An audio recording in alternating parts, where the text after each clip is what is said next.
আইনের মারপেচে কালো টাকা ব্যবহার করে, পেশি শক্তি ব্যবহার করে, গোপনে কোনো দোসরের সঙ্গে আঘাত করে কেউ যদি আবার উন্মুক্ত মাঠে দম্ভ করে ঘুরে বেড়াতে চায়, দাম্ভিকতা প্রদর্শন করতে চায়, বাংলাদেশের অন্য কোথাও পারলেও বিবাড়িয়াতে পারবে না।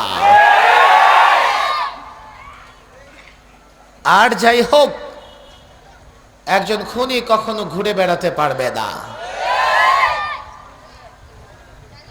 আমি জানি এখানে অনেক মিডিয়া আছে, হয়তোবা প্রশাসনের ভাইয়েরাও এখানে আছেন। আপনাদের বলে দেই, উপরে পৌঁছায়া দেন, মিডিয়ার মাধ্যমে এ খবর জাতিকে জানায়া দেন।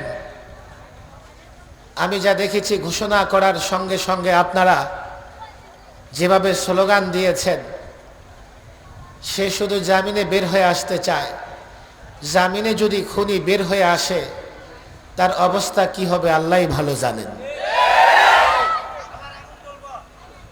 সুতরাং আমি প্রশাসনের কোনো দায়িত্বশীল ব্যক্তিবর্গ এখানে থাকলে কিংবা তাদের কাছে মিডিয়ার মাধ্যমে কোনো বক্তব্য পৌঁছালে আমি বলবো, আপনারা জামিন নয়, তার বিচার নিশ্চিত করেন এবং সর্বোচ্চ শাস্তি প্রদান করেন।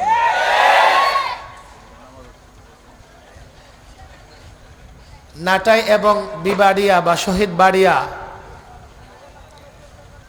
এর ইতিহাস ঐতিহ্য শুধু যে আপনারা জানেন বা আমি জানি এমন নয়, গোটা বাংলাদেশের মানুষ এই বিবাড়িয়ার ইতিহাস ঐতিহ্য জানে। বিবাড়িয়ার মানুষের সাহস, বিবাড়িয়া মানুষের সংগ্রামীর ইতিহাস, বিবাড়িয়া মানুষের ঐতিহ্য আমরা সকলেই জানি।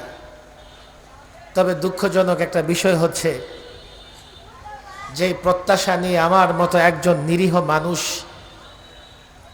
তিনবার সরকারি মেহমান হয়েছিলাম, দিনের পর দিন রিমান্ড খেটেছি,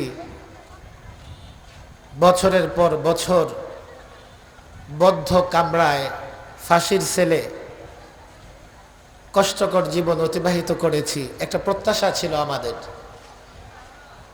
আমরা একটা আশা নিয়ে এই কাজ করেছি। সেই প্রত্যাশা এবং সেই আশা শুধু আমাদের বুকে গোপন ছিল এমন না, আমরা বারবার এই ছাত্র জনতাকে, এই বিবাড়িয়ার যুবকদেরকে, এই বিবাড়িয়ার ছাত্র জনতাকে আমাদের মনের ব্যথা, আমাদের প্রত্যাশা, আমাদের আশা বারবার বোঝানোর চেষ্টা করেছি। যে কথা আমি বারবার বলেছি, যেই ব্যথা আমি বারবার মানুষকে বোঝানোর চেষ্টা করেছি, এই কথাগুলো আমার ব্যক্তিগত কোনো কথাও ছিল না। এই স্বপ্ন, এই আশা, এই প্রত্যাশা বিবাড়িয়ার আকাবির, বিবাড়িয়ার আসলাফ মুরব্বীদেরও ছিল। ফখরে বাঙ্গালের সেই স্বপ্ন ছিল, মুফতি আমিন রহমাহুল্লাহর সেই স্বপ্ন ছিল, মুফতি নুরুল্লাহ সাহেবের সেই স্বপ্নই ছিল, বিবাড়িয়ার মুফাসসির হুজুর খ্যাত বড় হুজুর রহমাহুল্লাহর সেই স্বপ্ন ছিল, সিরাজি সাহেবেরও সেই স্বপ্ন ছিল। বর্তমানে এই বিবাড়িয়ার বুজুর্গ আকাবের যারা বেঁচে আছেন আমাদের মধ্যে, জামিয়ার পরিচালক মোহতামিম সাহেব, শাইখুল হাদিস সাহেব, হেফাজতের মহাসচিব সাহেব, আজকের প্রোগ্রামের সভাপতি, সহ সভাপতি, বিবাড়িয়ার ছাত্র জনতা, আমি মনে করি সবার ভেতরে সেই প্রত্যাশা আছে, সবাই সেই স্বপ্ন দেখে, সবার ভেতরে সেই স্বপ্ন পূরণ না হওয়ার ব্যথাও আছে। সেই স্বপ্ন কি? সেই স্বপ্ন নিয়েই তো লড়াই করেছে। এবং সর্বশেষ 24-এ যে অভ্যুত্থান হয়েছে, জুলাইতে যে বিপ্লব হয়েছে, 2000 ছাত্র জনতা যে কারণে রক্ত দিয়েছে, 2000 ছাত্র জনতা যে কারণে শাহাদত বরণ করেছে, হাফেজে কোরআন মাদ্রাসারও 92 জন ছাত্র শাহাদত বরণ করেছে, যুবক শাহাদত বরণ করেছে, যে কারণে মুদি আশাকে কেন্দ্র করে এই বিবাড়িয়াতে 17 জন শাহাদত বরণ করেছে। এবং গত 16 বৎসরে 2001 থেকে নিয়ে গত 16 বৎসর সহ 2001 থেকে নিয়ে দফায় দফায় এই বিবাড়িয়ার ছাত্র জনতা রক্ত দিয়েছে। কেন রক্ত দিয়েছে? আমাদের প্রত্যাশা কি, আমাদের আশা কি, আমাদের মনে ব্যথা কি, আমাদের স্বপ্নটা কি ছিল? আমাদের আন্দোলন লড়াই সংগ্রামের পেছনে স্বপ্ন ছিল 53 বছর আমরা বাংলাদেশটাকে দেখেছি। যদিও এই বাংলাদেশটা আমরা স্বাধীন বাংলাদেশ হিসেবে পেয়েছি, স্বাধীন ভূখণ্ড হিসেবে পেয়েছি। আজকাল এই প্রজন্ম মাদ্রাসার ছাত্র, কলেজের ছাত্র, স্কুলের ছাত্র যদি আলাদা করে জিজ্ঞেস করা হয় এই ভূখণ্ড তুমি কেন পেয়েছো, এই ভূখণ্ডের মালিককে আমাকে বলো, আমাকে জানাও এই ভূখণ্ডের মালিককে, কেন তুমি এই ভূখণ্ড পেয়েছো, অনেকেই হয়তোবা বলতে পারবে না। অনেকের কাছে হয়তোবা এই প্রশ্নের উত্তর জানা নাই। তবে আমি মনে করি সচেতন আলেম যারা, ওলামা একরামদের মধ্য থেকে যারা সচেতন, নিঃসন্দেহে তারা জানেন আজকের শিক্ষিত সমাজ, আজকের কলেজের ছাত্র, স্কুলের ছাত্র, তাদেরও জানা থাকার কথা এই ভূখণ্ড আমরা কেন পেয়েছি, এই ভূখণ্ডের মালিক কারা। এই ভূখণ্ডের মালিক আমরা, এই ভূখণ্ডের মালিক মুসলমানেরা। এই ভূখণ্ড আমরা লড়াই করে পেয়েছি, এই ভূখণ্ড আমরা সংগ্রাম করে পেয়েছি। এই ভূখণ্ড ভারতবর্ষ ইংরেজদের কাছে, ইংরেজদের হাতে চলে গিয়েছিল, গোলামের জিঞ্জিরে আবদ্ধ করে রেখেছিল আমাদেরকে। ইংরেজদেরকে হটাবার জন্যে, ইংরেজদেরকে তাড়াবার জন্যে 200 বৎসর সংগ্রাম করতে হয়েছে। এই 200 বৎসরে অন্তত 20,000 আলেম ফাঁসির কাস্টে ঝুলেছে। স্কুল কলেজ সাধারণ যুবক যারা তোমরা আছে, তোমাদের পায়ে ধরে বলি একটু আমাদের ব্যথাগুলো বুঝার চেষ্টা করো, আমাদের কথাগুলো একটু বুঝার চেষ্টা করো। আমরা তোমাদের কাছে ভোট চাইতে আসি নাই। যদি কোনো আলেম ভোটে দাঁড়ায়, নির্বাচন করে, তোমাদের মন চাইলে তোমরা আলেমকে সমর্থন দিও, কিন্তু দিও না। মন চাইলে দিও না। তোমাদেরকে আবদার করতে চাই না। আমাদের আবদার এই জন্যই রক্ষা হবে না, কেননা নোট ছাড়া ভোট হয় না। এখন শুনতেছি কোন কোন আসনের জন্য নাকি 100 কোটি টাকা বাজেট। মানুষ তো মহা খুশি।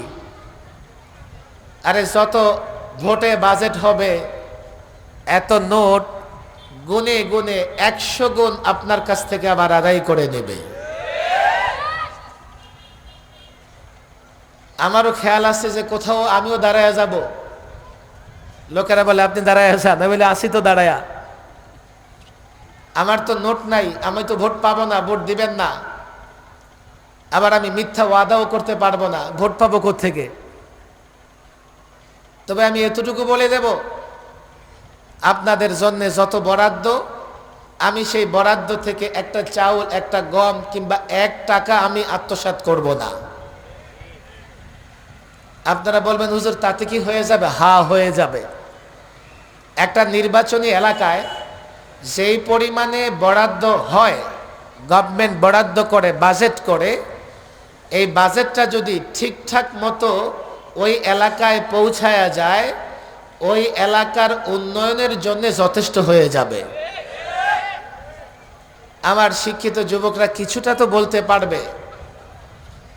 বরাদ্দ আসে মিস্টার 10 এই জায়গায়, 10% এখানে না দিলে বরাদ্দ আসবে না। আবার কোথাও মিস্টার 20, 20% দেওয়া লাগে। এইভাবে ঢাকা থেকে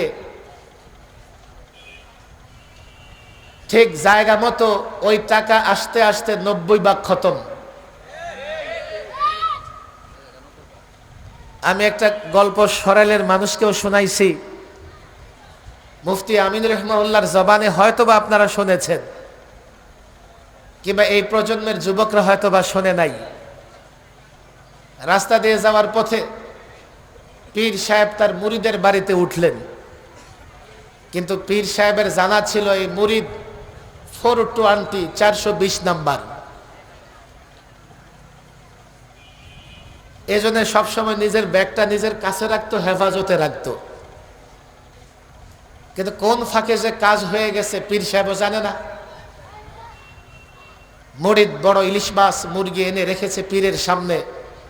আরে আরে, তুমি তো গরিব মানুষ, এত টাকা পয়সা কোত্থেকে খরচ করছো? তো হুজুর সব আপনার বরকতে।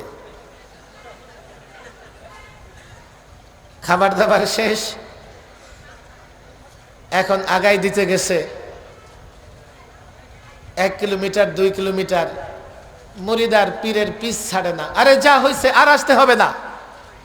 কেন হুজুর আপনাকে ছাড়তে ভাল লাগে না, আর একটু আগাই দিয়ে আসি। পীর সাহেব মনে মনে ভাবতেছে আমার ব্যাগে ছিল 20 টাকা, মুরিদ হাদিয়া দিছে 5 টাকা, হয়েছে 25 টাকা। কখন টাকা দুটোরে মিলায় দেখবে, সে পেরেশান হয়ে গেছে। মুরিদ চিন্তা করছে পীর সাহেবরে এমন দূরে দিয়ে আসুম যাতে ফিরে না আসতে পারে। একেবারে 3-4 কিলোমিটার পড়ে গিয়া, তো ঠিক আছে হুজুর যান আপনি, আমিও যাই। যখন মুরিদ আড়াল হয়েছে, পীর গাছের ছায়ায় বসে ব্যাগ খুলছে, খুলে দেখে 20 টাকা নাই। এক দৌড়ে মুরিদের বাড়ি। কিরে আমার ব্যাগের 20 টাকা কই? হুজুর আমি আগেই তো বলছি সব আপনার বরকতে। আপনার ব্যাগ থেকে 20 টাকা নিয়ে 15 টাকা বাজার করে খাওয়াইছি, আর এই যে 5 টাকা হাদিয়া দিছে আপনারে।